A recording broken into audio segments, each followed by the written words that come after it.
Hey guys, it's Sprout here and welcome to my first official Lost Light tip video. Now, as you know, this game is of course in closed beta testing and all features of the game are subject to change. So if you are watching this and the game's already released and it's not closed beta anymore, some of these tips might not apply. And for the first time ever, I'm going to introduce my new channel intro right after I finish talking at this bit. So we'll just get right into it.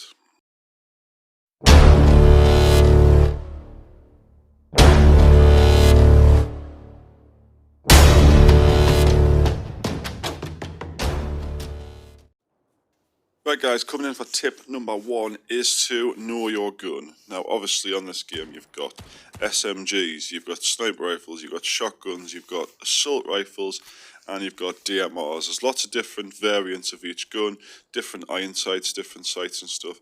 It helps to actually figure out what gun you're carrying. Now, obviously I'm on a Marauder here and this gun is absolutely terrible. I hate the iron sights on it, but it is quite good at running up and hip firing as you've just seen. So my advice to you is learn the gun you're using. When you spawn at the start, especially on a Marauder, and you've got a gun that you're not really familiar with, if you're not on your Firefly for instance, make sure that you just practice with it a bit. Make sure you're not going to run into a battle and figure out that you can't actually aim with it down the sight, or it's got ridiculous amounts of recoil up close or at the range or stuff. Just make sure you learn the gun so you know that before you get right in someone's face, you're confident that you can use it. Right guys, for tip number two, I'm going to suggest to you that ammo is a very important part of your loadout. Now as you can see on the screenshot, I'm talking over a screenshot, no actual gameplay. I've got plenty ammo in my gun, and I've also got a magazine as well. So I've got plenty if I have to take on more than one person. Now obviously if you're going to solo or you're going to duos, there's no telling how many players or NPCs you're actually going to run into, and it helps to have, I would say, a healthy supply of ammo, so you know you can reload at least 3 or 4 times before you run out, because obviously you can find ammo in matches, you can find off people you kill, you can take their gun, take their ammo, you know what I mean, but it's nice to be able to hold your own until that point where you do have to actually scavenge for some more ammo. So just make sure when you go into a battle you've got plenty on you. Trust us, it helps. In number three, guys, it's quite similar to number two about the ammo. It's having enough of the right medication. Now, as you can see on the screenshot here, I've got medic packs, I've got little black ones on the right hand side there, I've got little first aids, bandages, etc, adrenalines. Make sure you've got enough of ones that actually heal you. Now, some of these will only heal your health. Some of them won't stop bleeding, they won't stop broken bones and stuff, and if you're bleeding to death and you've got no meds to actually fix the bleeding itself, you're going to die unless you're really close to the extraction point, which happened to me today. I wasn't very close to the extraction point and unfortunately I bled to death on the way there, which didn't help whatsoever. I lost all my gear. Just make sure you've got plenty on you. Now you can see how some of the things are like 120 there, 440. I would take the full one personally rather than the nearly empty one. I would probably sell the nearly empty one if I'm quite honest. So make sure you've got plenty meds to last you the battle in case you get shot to hell. Right guys, you would think number four is quite obvious, but a lot of people don't take heed of this, even if they watch tip videos, even if they've played the game for quite a while, which is the proper use of cover. Now yes, this guy over here is a Marauder, and he's not going to really do much damage to us, but notice how I am shooting from cover, and he does hit us a couple of times, you know what I mean. You can sort of pop in, pop out. The proper use of cover is very important, because now he's hurt me, someone else is shooting us, nip by me cover, I'm on low health here, but I've got time to heal myself a bit, and I've got time to reload before I engage the next person. See, I didn't do it there because he was pushing us. If he didn't push us, I probably would have fully healed before I did anything else. So I've knocked out Sniper Elroy there. What a name. But guys, make sure you utilise cover for reloading, for medding up, because there's countless amount of times I've killed people or seen people get killed by just sitting in the middle of nowhere. Oh, I'll just med up in the middle of this corridor. Nobody's going to see us, but they do. Or I'll med up in the middle of a field. You know what I mean? You want to pick a nice, safe, secure place. It doesn't just count for hilltop, it also counts for factory. There's loads of places in factory you can hide behind. It doesn't always save your life, but it gives you a fighting chance. So make sure you utilise all the cover possible. Right guys, in at number 5, now I've seen a lot of people standing perfectly tall, they run around standing up. Crouch is there to use it. Make sure you put it in a place where you can easily access it on your HUD.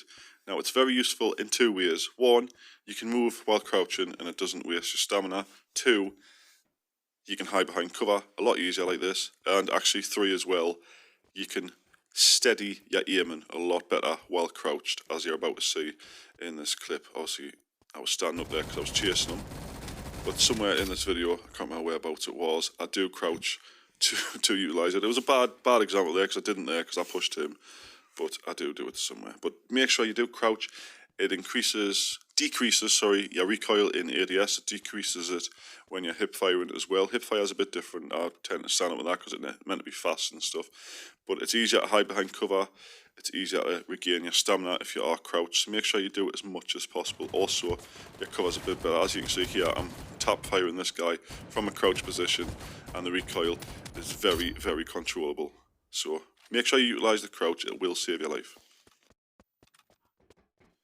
Right guys, number 6 is full auto versus semi-auto. Now if you're not knowing the difference, full auto is obviously holding your finger on shoot, firing all the bullets at once. Semi-auto is when you tap to shoot. So that's full auto there, you just see on the screen there, as I nearly killed him with. I had to swap guns.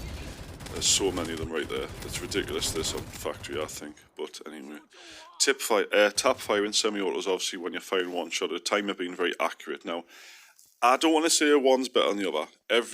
Each one has its own scenario where it comes in handy. So obviously hip fire, when you're up close and personal, is going to come better with a full auto play style, whereas semi-auto is more for the aim down sight at long range or medium range, trying to be a bit more accurate like I am here when he's behind that cover and I go for the headshot.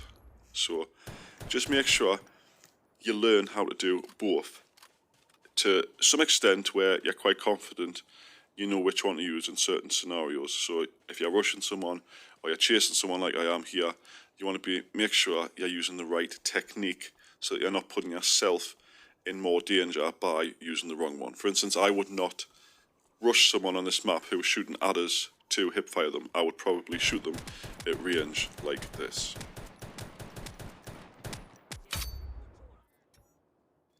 Right guys, this one is knowing the difference between a player and a marauder. Now, there's no definitive guide to this, but generally speaking, the marauders you'll find are walking around.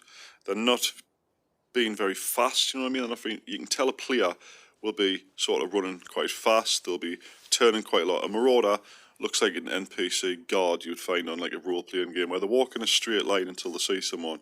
So knowing the difference between your enemy, knowing if it's a player or marauder, is a big help to how you will take on a confrontation. If you know it's a marauder, you can more or less make sure you're in a good position, get an accurate shot on them and take them out relatively easily. If it's a player, it takes a bit more of a strategic approach, like you can either rush them, try and get them off guard, or you can do again, like try and hit them from a distance. It entirely depends on your player style, but learn the difference between a player and an NPC can be the difference between looting a corpse and being looted yourself. So make sure you try and learn the difference. I can't literally show you in a video very easily, but that one over there, that guy running, you can see how fast he's running. He is a player, and I'm going to go ahead and take him by surprise here. He's busy looting. Obviously, marauders don't loot, by the way, guys, as well. You'll not catch an NPC looting. They'll kill someone and then carry on walking. This guy thinks he's in cover, but he's not. He probably should have moved when I shot him the first time, but there we go. He's gone. So make sure you learn the difference. It will save your life. Right guys, I mention this tip in pretty much every single tip video I do for every single game, and it's your awareness, your own personal awareness of everything going on around you. Now in this clip I do actually get killed at the end of it, because it's one of the first games I actually played on the game, and I was treating it like a bit like Call of Duty. I was like, oh wait, what's the harm, I'll just run in with my pistol, try and do whatever I can, you know what I mean? And I wasn't paying attention to my surroundings. Now I play it, I'm a bit more alert, I'm a bit more slow.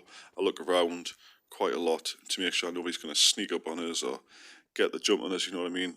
Obviously, I didn't think to check the end of the corridor here while I was looting, and there's a guy there. I didn't have time to really react with my pistol, shot and missed. I would have had time to move out of the way, and then I still decided to loot, you know, stupidity. And then, of course, he is going to shoot us. Now, just be aware that a player can come from any direction. Be paranoid as hell, and you will find you survive a lot more times. Right, number 9, guys, I'm going to tell you to give yourself plenty of time to escape. Now, there's so many variables in this game could come into effect when you're going to escape. You could run into trouble, you could run into campers that are impeding your distance, you know what I mean? If you look on the top left, my time left is 2 minutes 20, and I'm heading to the escape point. I'm quite close. I could quite happily loot a couple more times, but I want to make sure that I'm at the escape point when I can at a decent time so I know I'm going to escape. I don't know what happens when that timer runs out. I don't know if you just die or I don't know, just got a sudden death or something. I haven't actually tried because I don't want to lose any of my gear. But I've got a little bit of time to look in this building, for instance, because I know I'm right next to it. I know nobody's shooting at us. I know there's nobody really camping the area. Just make sure you've got plenty of time to escape, because there's nothing worse than you've got, like, I don't know, less than a minute, you're still 100 yards away, then someone starts shooting you, you can't get out of cover without getting killed, and then that escape point just disappears, or you automatically die because you've been too long. Always give yourself plenty of time. I do this on Badlanders as well. I make sure I can get away relatively easily without any hiccups along the way.